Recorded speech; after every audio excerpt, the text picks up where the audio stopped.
কাবা ঘরের গেলাফ ধরে কানলেও আপনি আমাকে যে মিথ্যা অপবাদটা দিয়েছেন এটা মাফ হবে না যতক্ষণ না আমি মাফ করছি। কথা কি বুঝতে পারছেন?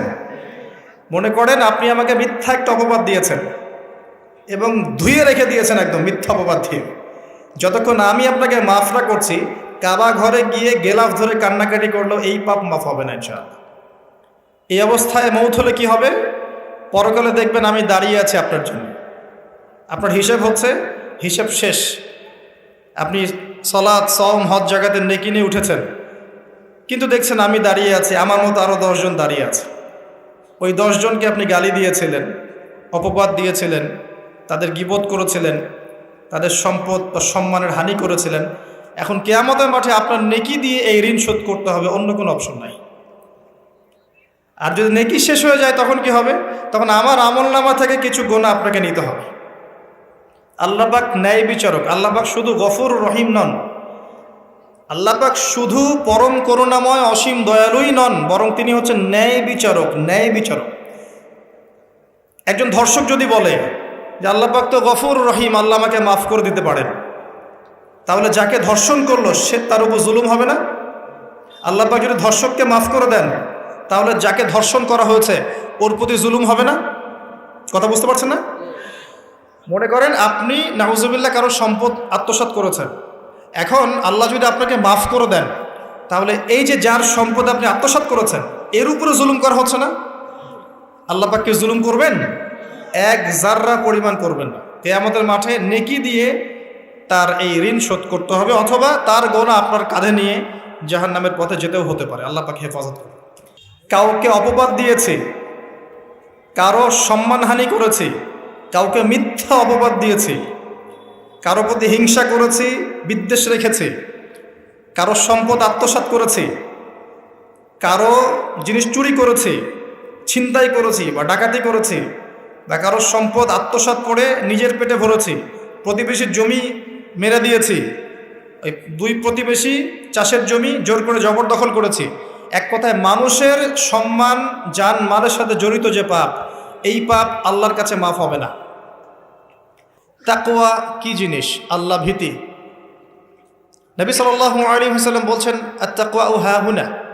তাকওয়া হচ্ছে কলিজার মধ্যে, কলবের মধ্যে।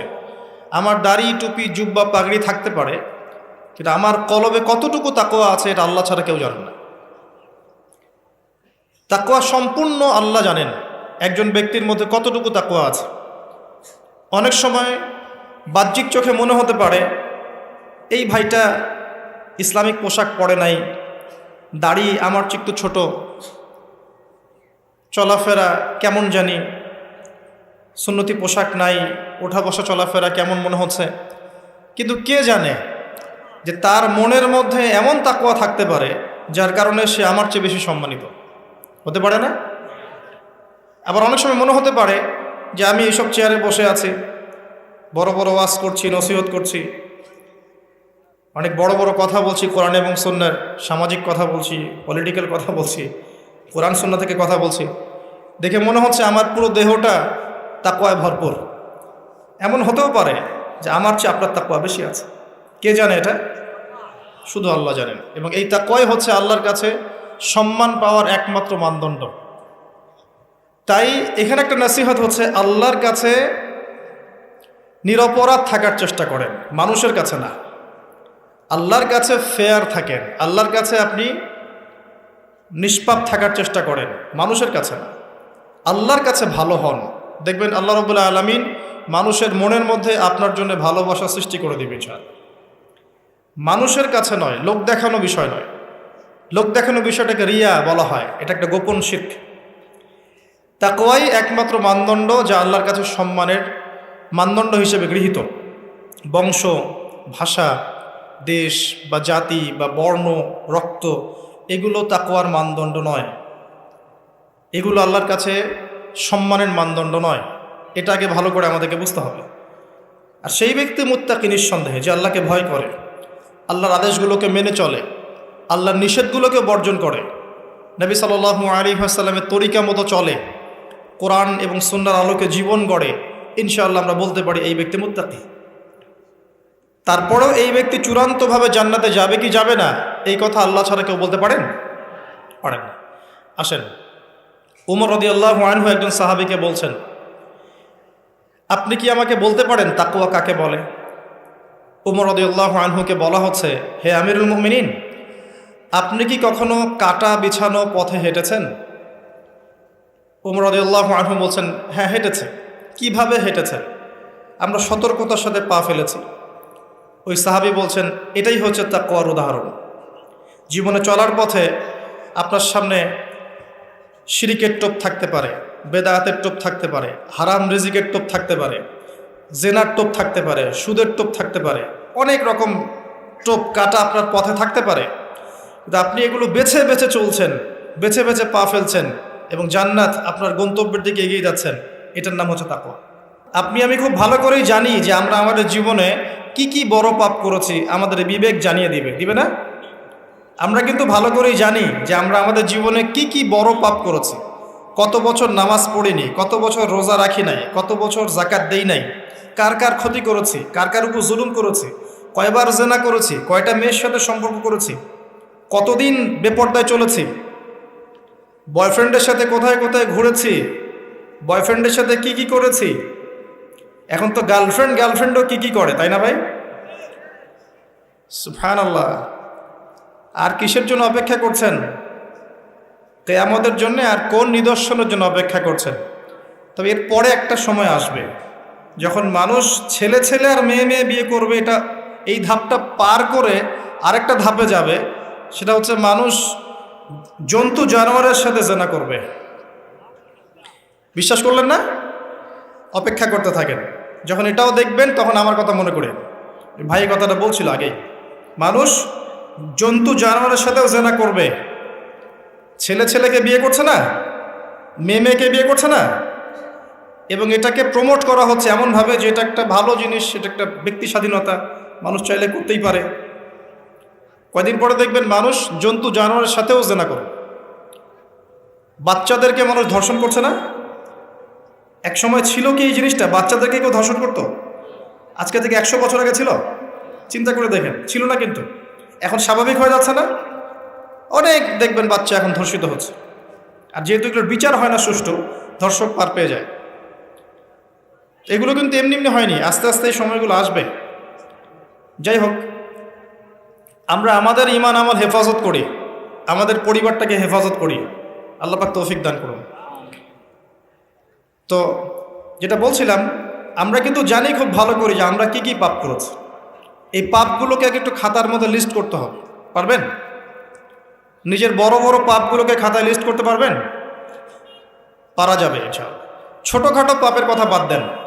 ছোটোখাটো পাপ আল্লাহ পাক অজু করলে মাফ করে দেন। অজু করলে পাপ মাফ হয়ে যায়।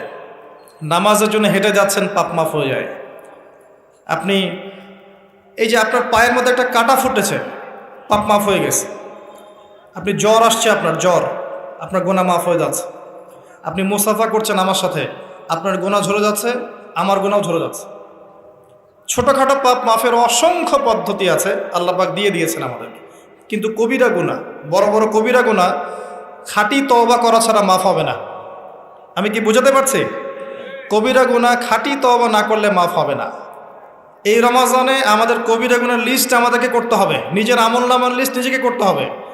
এবং রমাজানে রোজা রেখে সওমরত অবস্থায় আল্লাহকে বলতে হবে, আল্লাহ আমি অমুক পাপ করেছিলাম, আমাকে মাফ করে দাও। আল্লাহ আমি অমুক পাপ করেছি, আমাকে মাফ করে দাও। আল্লাহ আমি অমুক পাপ করেছি, আমাকে মাফ করে দাও। পারা যাবে ইনশাল্লাহ? আল্লাহর জন্য এক মুহূর্তের ব্যাপার। আল্লাহ পাক আপনার সমস্ত পাপকে নেকি দিয়ে পরিবর্তন করে দিবেন ইনশাআল্লাহ, যদি মুখলেসভাবে আপনি তওবা করতে পারেন। আরেকটা বিষয় থেকে যায়, সেটা হলো মানুষের সাথে জড়িত হক। অনেক সময় দেখা যায় কাউকে গালি দিয়েছি, এই জন্যে সবসময় সতর্ক থাকবেন আপনার যারা, যেন মানুষের হক নষ্ট না হয়। মানুষ আপনাকে গালি দেখ, থাপ্পড় মারুক, জমি আত্মসাৎ করে ফেলুক, হক নষ্ট করুক, কি করে করুক, আপনি তারটা করতে চান না। যারা করছে আপনি লাভবান। আপনি কেমন করে লাভবান? আপনি অসংখ্য নেকি পাচ্ছেন, আপনি জানছেনও না। যেই আপনার বিরুদ্ধে মনে করেন আপনি নিষ্পাপ, আপনি মাজলুম, আপনি কোনো অন্যায় করেন নাই, আপনার বিরুদ্ধে জুলুম করা হচ্ছে, অপবাদ দেওয়া হচ্ছে, আপনাকে আন্ডারএস্টিমেট করা হচ্ছে, ইত্যাদি ইত্যাদি। আপনি বসে বসে নেকি পাচ্ছেন, বসে বসে নেকি পাচ্ছেন, এবং পরকালে কিয়ামতের মাঠে উঠে দেখবেন অসংখ্য নেকি অটোমেটিক আপনার আমলনামায় চলে আসবে। তখন তারা আফসোস করবে দুনিয়াতে এই কাজগুলো না করে ভালো কিছু করলে ভালো হতো। যাই হোক, মানুষের সাথে জড়িত পাপ আল্লাহর কাছে মাফ হবে না। এই কারণে এই রমজান মাসে ওই লিস্টের মধ্যে থাকবে আমি কার কার ক্ষতি করেছি, থাকবেই। কিন্তু যতটুকু মনে পড়ে লিখে ফেলবেন, সুযোগ থাকলে সেটা ফেরত দিয়ে দিবেন।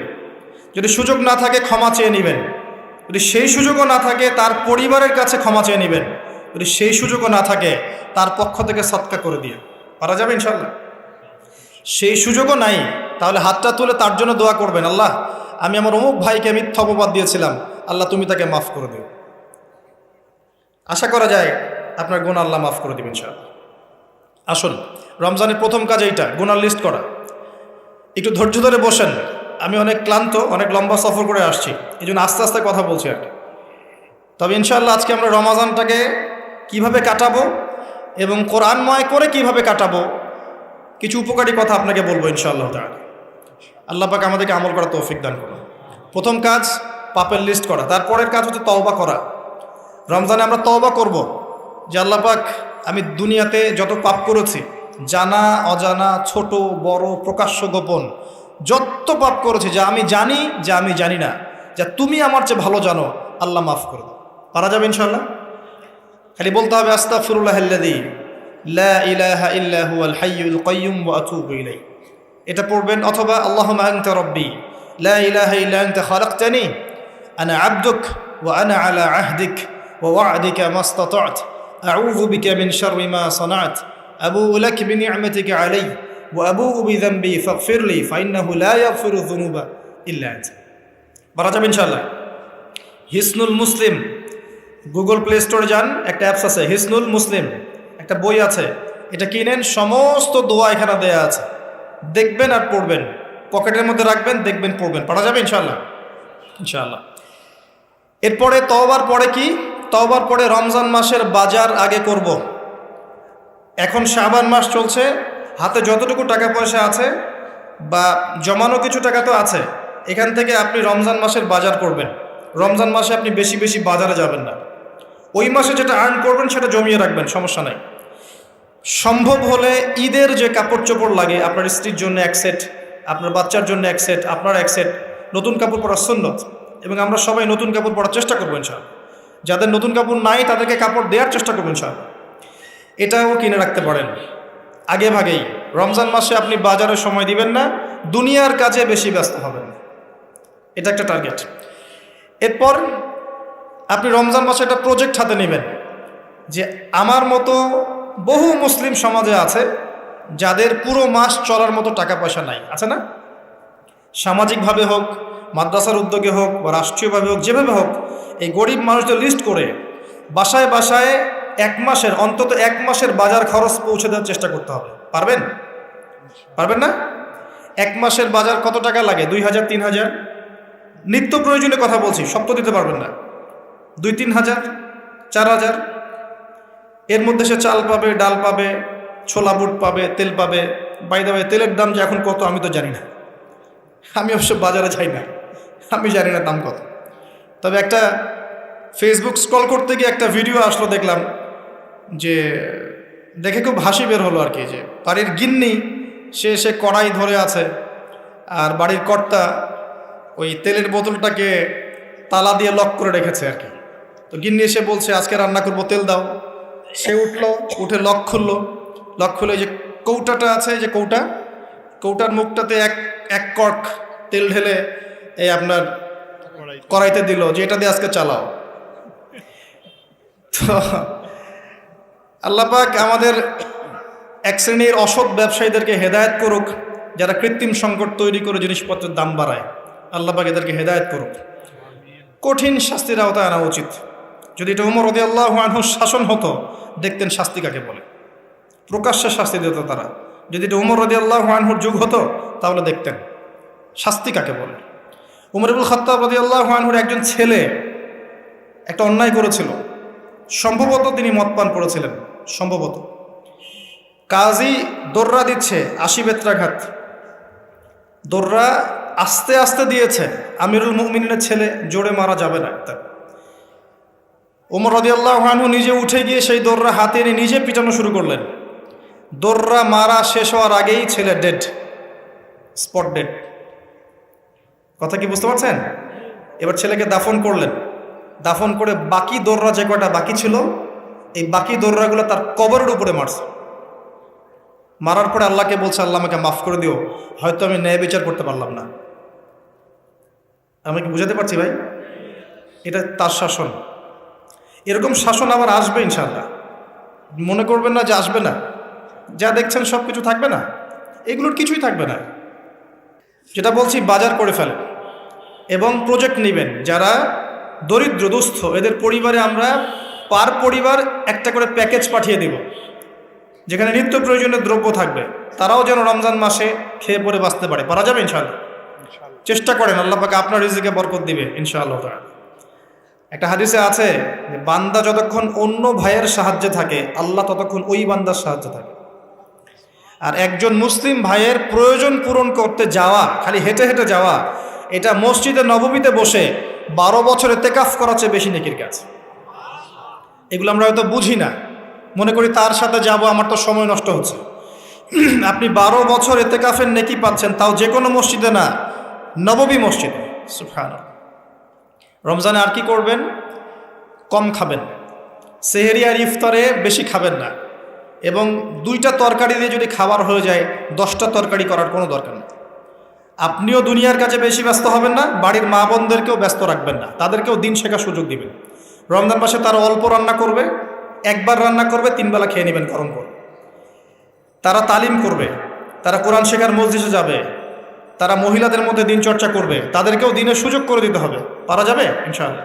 এবং আপনিও তালিমে বসবেন, 5 ওয়াক্ত নামাজ মসজিদে আদায় করবেন, ইসলামিক দর্শগুলোতে বসবেন, ইমানকে তাজা করবেন, ইমানকে তাজা করবেন। কম খাবেন। আমি বরাবরই বলি যে এই খাওয়ার যে ব্যাপারগুলো আছে, এখানে আমরা যারা দাবি করি যে ইসলাম আমরা প্রচার করছি, জনগণের মাঝে ঢুকাই দিচ্ছি, তাদের অনেকের মাঝেই দেখবেন খাওয়ার সুন্নত নাই। কথা বুঝতে পারছেন না? বড় বড় কথা বলার পরে খাওয়ার টেবিলে খালি বসায় দেন, দেখবেন সব শেষ, 7 পেট খেয়ে শেষ করে ফেলছে।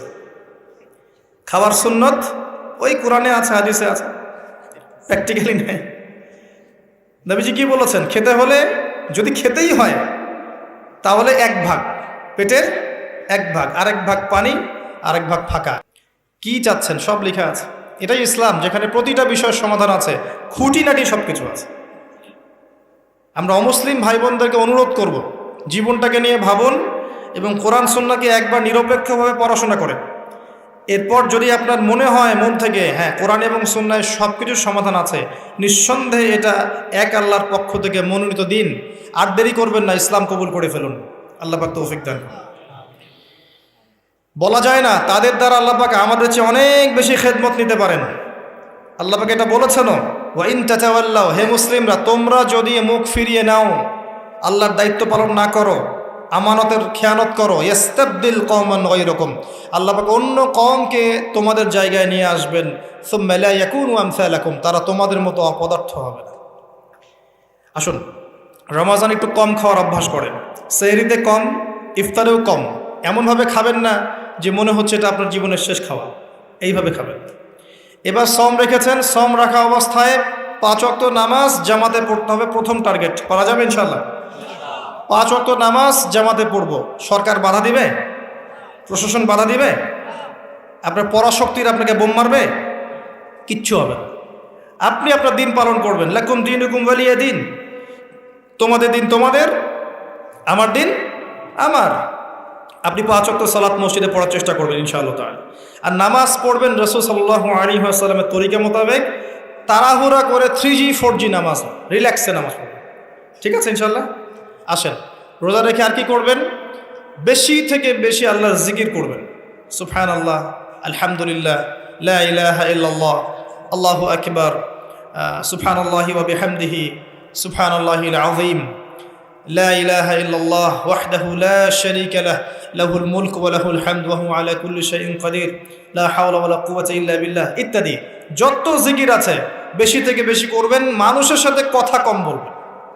অহেতুক চায়ের দোকানে আড্ডা পিটাবেন না, অহেতুক পাবজি নিয়ে পড়ে থাকবেন না, অহেতুক ফেসবুকে স্ক্রল করে সময় নষ্ট করবেন না, অহেতুক ইউটিউবে পড়ে থাকবেন না। আপনি জিকিরে সময় দিবেন, জায়নামাজে বসে থাকবেন, জিকিরে সময় দিবেন। আল্লাহ পাক তৌফিক দান করুন। এবং বেশি থেকে বেশি দোয়া করবেন আল্লাহর কাছে রমজান মাসে। দোয়া আপনার নিজের জন্যে, আপনার মা বাবার জন্যে, আপনার মৃত আত্মীয় স্বজনের জন্যে, আপনার ফিউচারের জন্যে, আপনার সন্তানদের জন্যে, আপনার দেশের জন্যে, আপনার জনগণের জন্যে, মুসলিম উম্মার জন্যে, সবার জন্য কি করবেন? দোয়া করবেন। দোয়ায় কার্পণ্য করবেন না। আপনি যখন অন্য কোনো মুসলিম ভাইয়ের জন্য দোয়া করছেন, তখন আপনার মাথার কাছে একজন ফেরেশতা থাকবেন, যিনি বলবেন যে তোমার জন্যেও তাই হোক, তোমার জন্যেও তাই হোক। দোয়া করলে লাভ আপনার, ক্ষতি নাই। আর দোয়া করার উপযুক্ত সময়গুলো খুঁজে খুঁজে বের করবেন। যেমন রোজা রাখা অবস্থায় দোয়া করলে দোয়া কবুল হয়। 2 একামতের মাঝখানে, মানে আজান এবং একামত এর মাঝখানে দোয়া করলে দোয়া কবুল হয়। নামাজের, ফরজ নামাজের পরে দোয়া করলে দোয়া কবুল হয়। সালাম ফিরানোর আগেও দোয়া করলে দোয়া কবুল হয়, দোয়া মাসুরার পরে। এরপরে সেজদারত অবস্থায় দোয়া করলে দোয়া বেশি কবুল হয়। শেষ রাতে দোয়া করলে দোয়া কবুল হয়। বৃষ্টি পড়ছে, এই সময় দোয়া করলে দোয়া কবুল হয়। একটু দান সদকা করেছেন, ভালো কাজ করেছেন, এখন হাত তুলে দোয়া করেন, দোয়া কবুল হয়। ওযু করেছেন, এখন হাত তুলে দোয়া করেন, দোয়া কবুল হয়। অনেক জায়গা আছে দোয়া কবুলের, খুঁজে খুঁজে বের করে দোয়া করতে থাকে। দোয়া চাইতে হবে কেন? নিজের দোয়া নিজে করুন। দোয়া চাওয়া ভালো কাজ, এটা কোনো খারাপ কিছু না, কিন্তু নিজের দোয়া নিজে করতে শেখেন। আপনার যা প্রয়োজন আমি কি বুঝতে পারবো? আপনি যদি বলেন ভাই দোয়া করেন, আমি বলতে পারি বারাকাল্লাহ ফিক, কিন্তু আপনার কি কি দরকার, আপনার মূল চাহিদা কি কি, আপনাকে নিজের ভাষায় আল্লাহর কাছে বলতে হবে। যদি আপনি কোনো মতে আরবিও না জানেন, আরবির কিছুই জানেন না, আমি বলবো আপনি প্রয়োজনে বাংলাতেই আল্লাহর কাছে দোয়া করেন। আল্লাহ পাক সব ভাষা বুঝবেন ইনশাআল্লাহ। আল্লাহ পাক কি সব ভাষা বুঝবেন না? ইনশাআল্লাহ। বেশি বেশি দোয়া করবেন। রমজান মাসে আরেকটা কাজ করবেন, জাকাত। আপনাদের জাকাত যেটা আছে নিসাব পরিমাণ জাকাত লিস্ট করে ফেলবেন, হিসাব করবেন, রমজান মাসে জাকাত দিয়ে দিবেন। জাকাত আটকে রাখবেন না। যদি জাকাত কেউ অস্বীকার করে, সে আর মুসলিম থাকে না, সে কাফের হয়ে যায়। এটা মনে রাখবেন। জাকাত অস্বীকার করার কোনো সুযোগ নেই। আর অলসতা করে যদি না দেন, এই জাকাত কিয়ামতের মাঠে আল্লাহ পাক এগুলোকে সোনা রূপা পরিণত করবেন, করে গলাবেন, গলিয়ে কপালে, গালে আর পিঠে লেপটে দিবেন, বলেন নাউজুবিল্লাহ। এবং এই জাকাত একটা সাপের আকৃতি নেবে, সাপ, বিষাক্ত সাপ, যেটা গলায় পেঁচানো থাকবে, মাথাটা থাকবে এই কপাল বরাবর। কবরের মধ্যে যখন শোয়ানো হবে, এই কপাল বরাবর এই সাপ ঠোকাতে থাকবে, বলবে আমি তোমার সম্পদ, আজকে স্বাদ ভোগ কর। এটাকে আমরা চাচ্ছি না। জাকাত দিয়ে দেন। আর জাকাত ইসলামিক অর্থনীতির ভিত্তি। জাকাত দিলেই গরিবের কাছে আপনার সম্পদ যাবে, তখন সেও খেয়ে পরে বাঁচতে পারবে। এভাবে সাম্য বজায় থাকবে। আল্লাহ আমাদের বোঝার তৌফিক দান করুন। রমজান মাসে একটা কাজ করবেন, সেটা হলো পরিবারকে সময় দিবেন, পরিবারকে টাইম দিবেন। পরিবারের মধ্যে ইসলামিক সংস্কৃতি গড়ে তুলবেন। একসাথে সেহরি করবেন, একসাথে সাহরি করার পরে একসাথে ইফতার করবেন, একসাথে তালিম করবেন, ইসলামিক কোনো মুভিজ একসাথে দেখলেন, ইসলামিক কোনো লেকচার একসাথে শুনলেন। মানে ইসলামকে এনজয় করবেন পরিবারকে নিয়ে, সাথে করে নিয়ে। বাচ্চা কাচ্চারা দেখবে ছোটোবেলায় আমরা বাবাদের সাথে এটা করেছিলাম, ওইটা করেছিলাম। ইফতার বানাচ্ছেন বাসায়, বাচ্চাদেরকে ইনভলভ করবেন, বাচ্চাদেরকে রোজা রাখতে উৎসাহিত করবেন, ওদেরকে নবীদের গল্প শোনাবেন, ইসলামিক কালচারে বড় করবেন। দেখবেন পরিবারের মধ্যে শান্তি রহমত নেমে আসবেন। পারা যাবে ইনশাআল্লাহ। রমজান মাসে আরও একটা কাজ করবেন, সাদাকাতুল ফিতর দিয়ে দিবেন। এটা সম্পর্কে আলেম ওলামারা আপনাদেরকে বলবে খুতবা ইনশাআল্লাহ, আমি আগেই বলে রাখলাম, সাদাকাতুল ফিতর দিয়ে দিবেন। রমজান মাসে আরেকটা ইম্পর্টেন্ট কাজ আছে, সেটা হলো যে আমাদের সমাজে অনেক এতিম থাকে, বিধবা থাকে, নিঃস্ব অসহায় মানুষ থাকে। এই মানুষগুলোর পাশে দাঁড়ানোর চেষ্টা করবেন। বেশি থেকে বেশি দান সাদাকা করবেন। যতটুকু সামর্থ্য আল্লাহ দিয়েছেন, আপনি বেশি থেকে বেশি দান সাদাকা করবেন। এভাবে ইনশাআল্লাহ আপনি রমজানটাকে উপলব্ধি করতে পারবেন, এনজয় করতে পারবেন। আপনার সালাতের মাধ্যমে, আপনার সিয়াম রাখার মাধ্যমে, দোয়া করার মাধ্যমে, জিকির করার মধ্য দিয়ে, পরিবারের সাথে এনজয় করার মধ্য দিয়ে দেখবেন আপনি আত্মশুদ্ধি অর্জন করতে পারছেন। আরেকটা কাজ, রাতের বেলা তারাবি সালাত, রাতের বেলা তারাবি মসজিদে জামাতে পড়ার চেষ্টা করবেন। এবং সবচেয়ে সুললিত কণ্ঠে যিনি তেলাওয়াত করতে পারেন তাকে ইমাম বানাবেন। নামাজটা এনজয় করা যায় যেন। রুকু করলে সেজদা পাই না, এমন নামাজ দরকার নাই। আমার কথায় মন খারাপ করছেন? রুকু করলে সেজদা পাই না, এমন নামাজের দরকার নাই। ধীর স্থিরভাবে নামাজ পড়েন, মধ্যম পন্থায় নামাজ পড়েন, সুললিত কণ্ঠে তেলাওয়াত করেন। ওই মক্কার তারাবি দেখেন, মদিনার তারাবি দেখেন, অনেক সুন্দর তারাবি হয়। রাকাত সংখ্যা নিয়ে ঝগড়া করেন না। সামনে একটা ঝগড়া আসবে, 20 রাকাত না 8 রাকাত, তারপরে আবার ঝগড়া আসবে ঈদের তাকবীর কতটা, আর ঝগড়ার তো শেষ নাই। আস্তে আস্তে আস্তে আস্তে ইসলামের বিরোধী শক্তি যারা, তারা বিশ্বের নেতৃত্ব দেওয়ার আসনে চলে গেছে, আর আমরা আপোষে এই মারামারি কাটাকাটি ঝগড়া নিয়ে পড়ে আছে। বিশ্বাস করছেন? এই হচ্ছে বাস্তবতা। কে কার গীবত করবে, কে কাকে অপবাদ দিবে, কে কার উন্নতি দেখে টেনে নামাবে, কে কাকে হিংসা করবে, কোন দলকে কাদা ছড়াছড়ি করবে, কোন আলেমকে, কোন বক্তাকে, এগুলো চলছে সমাজে। আর ইখতিলাফি মাসআলাগুলোকে নিয়ে আমরা এতটা সময় নষ্ট করেছি, এই সময়ে ইসরায়েল 70 বছর এগিয়ে গেছে। কথা বুঝতে পারেন না মনে হয়। সামনে দেখেন কি হয়, সামনে সে বিশ্বকে নেতৃত্ব দিবে, দেখে নিয়েন। ও মুসলিমদের নাকের ডগার উপর বসে সারা বিশ্বকে নেতৃত্ব দিবে, মুসলিমরা কিচ্ছু করতে পারবে না যতক্ষণ না ইমাম মাহদি আসছেন, তার আগ পর্যন্ত না। ইল্লা মাশাআল্লাহ, ইল্লা মাশাআল্লাহ। যদি আল্লাহ পাক কিছু বান্দাকে খাস করে নেন, সেটা আলাদা বিষয়। মানে এখনও এই পৃথিবীতে এমন কিছু বান্দা আছে যারা কশ্চিনকালেও জালেমের সামনে মাথা নত করবে না, যারা হকের উপর থাকবে, যারা ইসলামের বিরোধী শক্তিকে ছাড় দিবে না, এমন বান্দাও পৃথিবীতে আছে। তাদের কথা ভিন্ন। বেশিরভাগ মুসলিমই লাহুম কুলুবুন লা ইয়াফকাহুনা বিহা, এরকম পর্যায়ে পড়ছে। হৃদয় আছে, উপলব্ধি করে না, চোখ আছে দেখে না, কান আছে শোনে না। এগুলোর ইখতিলাফ বাদ দিয়ে আপনি স্থিরভাবে নামাজের রাকাত সংখ্যা না, আপনি কোয়ালিটি বাড়াবেন। নামাজটা কত সুন্দর হচ্ছে, এটা একটা ফ্যাক্ট। এবং তারাবির নামাজটাকে এনজয় করেন। খতম হবে কোরআন, আমরা কোরআনকে এনজয় করবো ইনশাআল্লাহ। এরপরেও শেষ রাত্রে আপনি চেষ্টা করেন নিজে ওঠার জন্য, পরিবারের লোকজনকে ওঠানো, আসো 2 রাকাত নামাজ পড়ি, আসো 4 রাকাত নামাজ পড়ি। সেহরি করার 1 ঘন্টা আগে ওঠা যাবে না? সেহরি করার 1 ঘন্টা আগে উঠলেই কিন্তু আমি মিনিমাম 5-6 রাকাত, 8 রাকাত, 10 রাকাত নামাজ পড়তে পারবো। 2 রাকাত তো পারবো কমসে কম। 2 রাকাত পড়ে একটু তাসবিহ তাহলিল করে, একটু কোরআন তেলাওয়াত করে আল্লাহর কাছে হাত তুলে দোয়া করা যাবে না? ওই সময় আল্লাহ পাক প্রথম আসমানে নেমে আসেন, সুবহানাল্লাহ। এসে বলেন, কে আমাকে ডাকবে, আমি তার ডাকে সাড়া দিব। কে আছে আমার কাছে কিছু চাইবে, আমি তোমার চাওয়া পূরণ করব। কে আছো আমার কাছে ক্ষমা চাইবে, আমি তোমাকে ক্ষমা করে দেব। আল্লাহ পাক ফজর পর্যন্ত এটা বলতে থাকে। রমাদানের আর 2টা কাজ। এক হচ্ছে লাইলাতুল কদর তালাশ করবেন।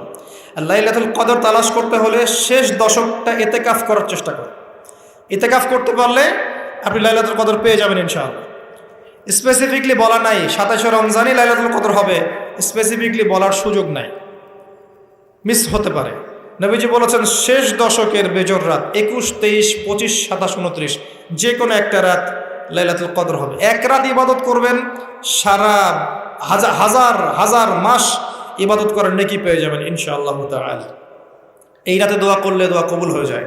আল্লাহ পাক আমাদেরকে লাইলাতুল কদর পাওয়ার তৌফিক দান করুন, ইতিকাফ করার তৌফিক দান করুন। আমি আরেকটা কাজ যেখান থেকে আমি আসবো, কোরআনময় রমজান মাসে সবচেয়ে বড় যে কাজটা, এটা দিয়ে শেষ করছি, শোনেন। এখানে একটু সময় নিব, আমি একটু ধৈর্য ধরেন। রমজান মাসের সবচেয়ে বড় কাজ, এবং রমজান মাস যে কারণে মহামান্বিত বা মহিমান্বিত, শব্দটা হয়তো আমি ভুল বলেছি, তো সেটা হচ্ছে আল কোরআনুল কারীম। রমজান মাস সেই মাস যেই মাসে কোরআন নাজিল করা হয়েছে। কি কারণে রমজান মাসে এত ফজিলতময়? প্রশ্নটা কি একটা যৌক্তিক প্রশ্ন না? শাবান মাসে কেন এত কিছু নয়? রজব মাসে নয় কেন? রমজান মাসেই কেন? উত্তর একটা উত্তর, যে শাহরু রমাদানাল্লাযী উনজিলা ফীহিল কোরআন। রমজান সেই মাস যেই মাসে আমি কোরআন নাজিল করেছি। কি জন্য নাজিল করেছেন আল্লাহ পাক? হুদাল লিন্নাস, এটা মানব জাতির জন্য হেদায়েত, ওয়া বাইয়িনাতিন মিনাল হুদা, এবং এটা সুস্পষ্ট একটা প্রমাণ, ওয়াল ফুরকান, এবং সত্য মিথ্যার মানদণ্ড, ইলা আখিরিল আয়া।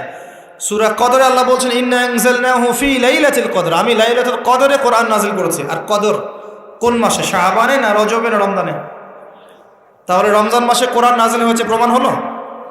রমজান মাসে আল্লাহ পাক কোরআন নাজিল করেছেন কোথায়? এবার আপনাকে দেখাচ্ছি। এই যে আইয়ামে জাহেলিয়াতে। কোথায়? আইয়ামে জাহেলিয়াতে, যখন একটা যুগের মধ্যে শিরক আছে, সুদ আছে, ঘরে ঘরে শিরক, ঘরে ঘরে সুদ, ঘরে ঘরে মাদক, ঘরে ঘরে মেয়েদের অবমাননা, এবং গোত্রীয় হানাহানি, কাটাকাটি, মারামারি, জেনা, ব্যভিচার ভর্তি একটা সমাজের মধ্যে। এখানে রমজান মাসে লাইলাতুল কদরে আল্লাহ কোরআন নাজিল করছেন। কথা কি বুঝতে পারছেন? এবার এই মাসটাকে আল্লাহ পাক সম্মানিত করে দিলেন। তাহলে রমজান মাসের মূল কাজটা কি?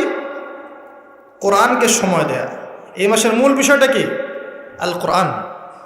এখন আসেন, এই জাহেলি যুগে কোরআন নাজিল হলো মাত্র 23 বছর পর। কত বছর?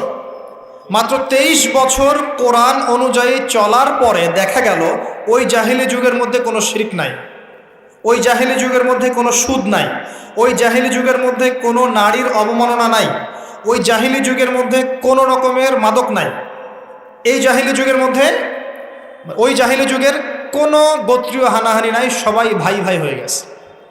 সুবহানাল্লাহ। কত বছর? 23 বছর। কিভাবে চলেছেন? এই আল্লাহর কিতাব আল কোরআনুল কারীম, এর শিক্ষা এবং এর ব্যাখ্যা সুন্নাহ, এটাকে ফলো করে চলা হয়েছে 23 বছর, মাত্র 23 বছর। এখন সেই আল্লাহ কি নাই? সেই নবী নাই? নবী জীবিত না থাকলেও তার সুন্নাহ নেই, এবং সেই কিতাব আমাদের মাঝখানে নাই? সবই আছে। যদি সেই আল্লাহ থাকেন, সেই নবীর সুন্নাহ থাকে এবং সেই কিতাব আমাদের মাঝে থাকে, তাহলে আমাদের জাহিলিয়াতগুলো দূর করা সম্ভব না? কি করবেন রমজান মাসে কোরআনকে? আপনি জেনেছেন রমাদান মাস কোরআনের মাস, এই মাসটাকে আপনি কিভাবে মূল্যায়ন করবেন? আমি কয়েকটা ক্লাসিফিকেশন বলছি, লিসেন, এই জায়গাটা একটু ভালো করে শোনেন। 1 নাম্বার, বিভিন্ন শ্রেণীর মানুষ থাকে। এক শ্রেণীর মানুষ আছে আমাদের সমাজে যারা আলিফ বা তাসা মোটেই জানে না। আছে? আছে? এমন অনেক মানুষ আছে, এদের সংখ্যা কিন্তু কম না, প্রচুর মানুষ যারা আলিফ বা তাসাও উচ্চারণ করতে পারে, কোরআন বিশুদ্ধ করে একটা আলহামদুলিল্লাহি রাব্বিল আলামিন এটা পড়তে পারে না, বানান করে করে পড়তে পারে না। আছে না? এক কথায় বিশুদ্ধ তেলাওয়াত করতে পারে না, এমন মানুষের সংখ্যা কম না বেশি? প্রচুর। তাদের জন্য এই রমজানের টার্গেট হচ্ছে তাদেরকে এই রমজানের মধ্যেই কোরআন তেলাওয়াত করা শিখতে হবে। এতটুকু পারবেন? পারবেন না? ভয় পাচ্ছে? রমজান 1 মাস সময় লাগার কথা না, আপনার 20 দিন সময় লাগবে কোরআন তেলাওয়াত শিখতে ইনশাআল্লাহ। বিশ্বাস হচ্ছে না? হয়তো আপনি দ্রুত গতিতে পড়তে পারবেন না, কিন্তু পড়তে পারবেন। আপনি মদ মাখরাজ তাজবিদগুলো শিখতে পারবেন। এখন আপনার জন্য টার্গেট যারা কোরআন মোটেই তেলাওয়াত করতে পারেন না, এই মাসে 1 মাসের মধ্যে আপনি কোরআন তেলাওয়াত করা শিখবেন, এটাই আপনার টার্গেট। পারবেন?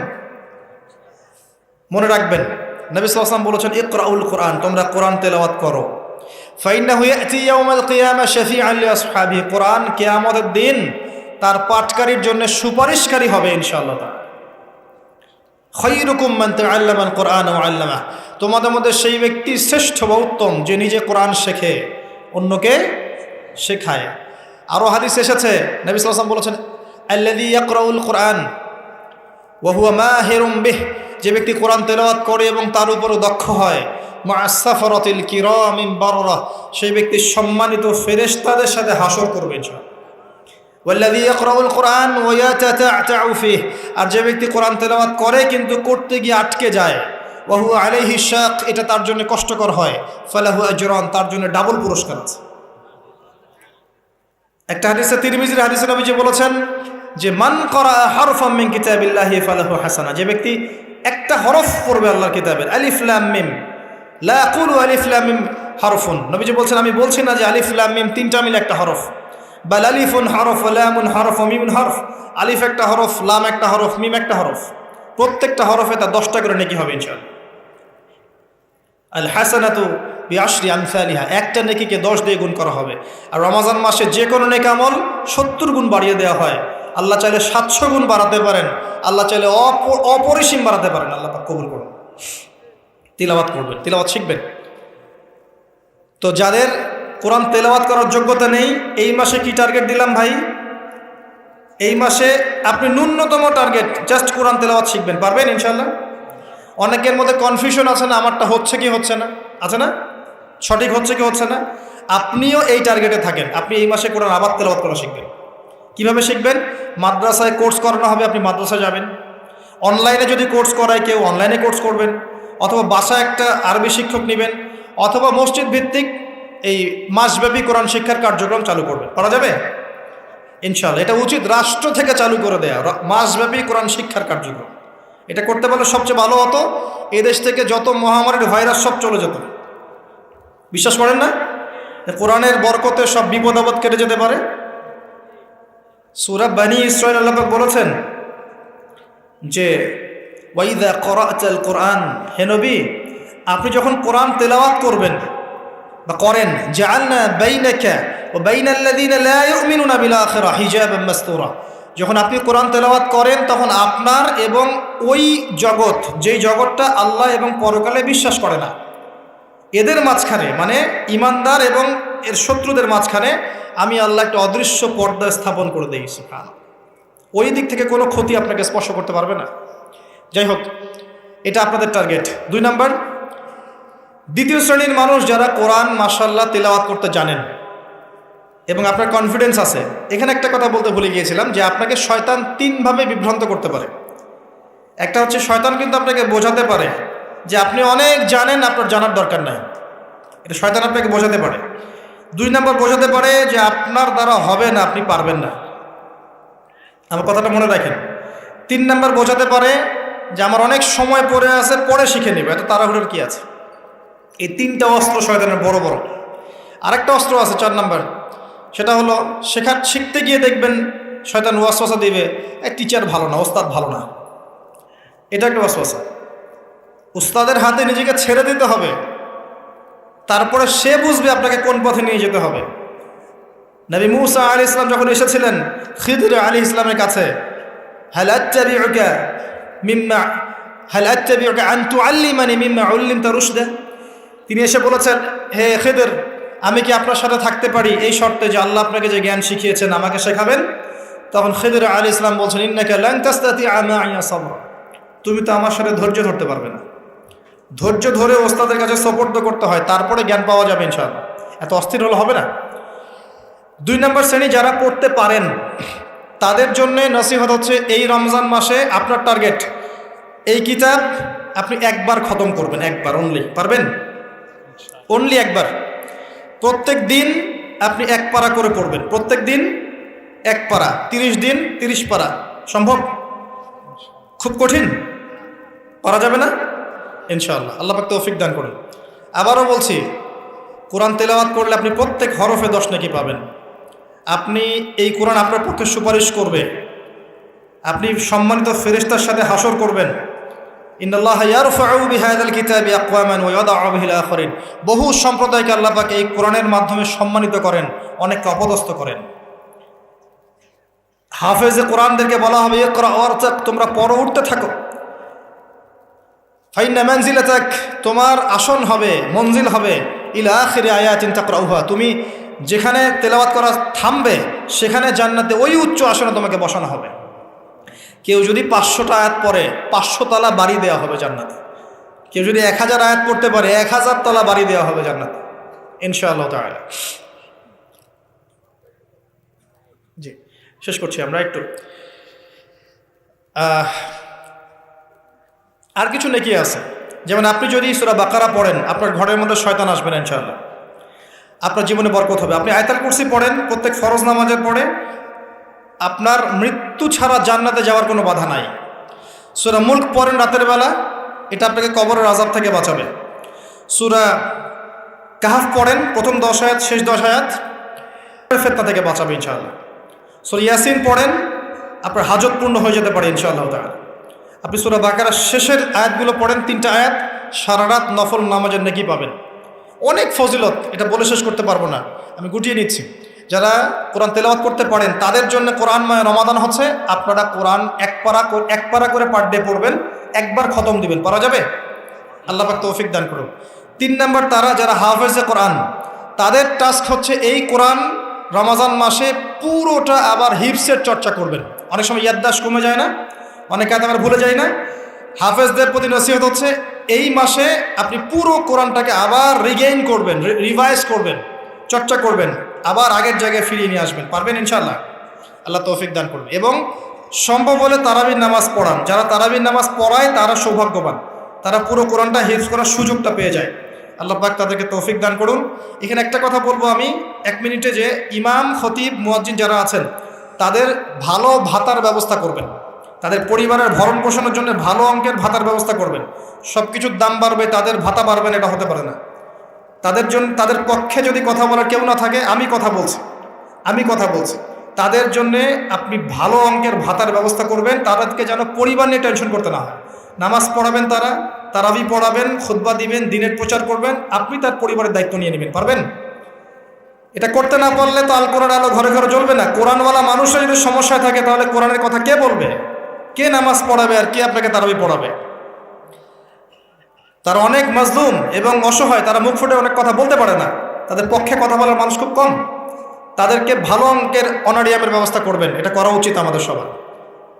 একটি ইমামের বেতন 5,000 10,000 টাকা, কীভাবে সংসার চলবে? সংসার চলতে পারে না। আল্লাহ পাক তাদেরকে প্রশস্ত রিজিকের ব্যবস্থা করুন, আমিন। আমাদের মানসিকতা পরিবর্তন করুন, আমিন। হাফেজ কোরআনদের জন্য এই টাস্ক, আপনারা পুরো কোরআন হিফজ করবেন, চর্চা করবেন এই রমজান মাসে। তারপরে আর 2-3টা বলে শেষ করছি।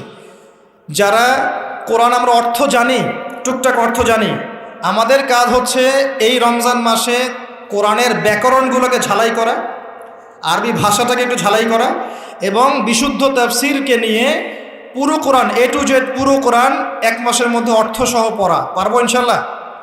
যারা আমরা অর্থসহ পড়তে আগ্রহী বা টুকটাক আরবি ব্যাকরণ ভাষা জানি, তাদের উপর দায়িত্ব হচ্ছে এই রমজান মাসে পুরো কোরআনটা অর্থসহ পড়ার চেষ্টা করা। আল্লাহ পাক আমাকে আপনাদের সবাইকে তৌফিক দান করুন। এখানে আমি একটা সহজ কথা বলছি, শোনেন। আল কোরআনুল কারীমের মধ্যে 600টা পৃষ্ঠা আছে। কয়টা পৃষ্ঠা? এই কিতাবের মধ্যে 600 পৃষ্ঠা আছে। প্রত্যেক 20 পৃষ্ঠায় একটা করে পারা শেষ হয়, এবং প্রত্যেকটা পৃষ্ঠায় আপনি 15টা করে লাইন পাবেন। 15টা করে লাইন পাবেন। প্রত্যেকটা লাইনে আপনি গড়ে 9টা করে শব্দ পাবেন। 9টা শব্দ। কোন লাইনে 10টা থাকতে পারে, কোন লাইনে 8টা থাকতে পারে। গড়ে 10টা শব্দ, 9টা শব্দ থাকবে। এবং এক পৃষ্ঠায় 135 থেকে 140টা শব্দ থাকে। কথা কি বুঝতে পারছেন? এভাবে হিসাব করলে দেখা যায় যে এই 600 পৃষ্ঠার কিতাবের মধ্যে সব মিলিয়ে শব্দ আছে 77,800টা। কতটা? 77,800টা, অ্যাপ্রক্সিমেটলি 78,000 শব্দ। কিন্তু সুসংবাদ হচ্ছে এই সমস্ত শব্দগুলোই নতুন নতুন শব্দ নয়, বরং এই শব্দগুলো বের হয়েছে মাত্র 4,500 শব্দ থেকে। সুবহানাল্লাহ, চিন্তা করতে পারেন?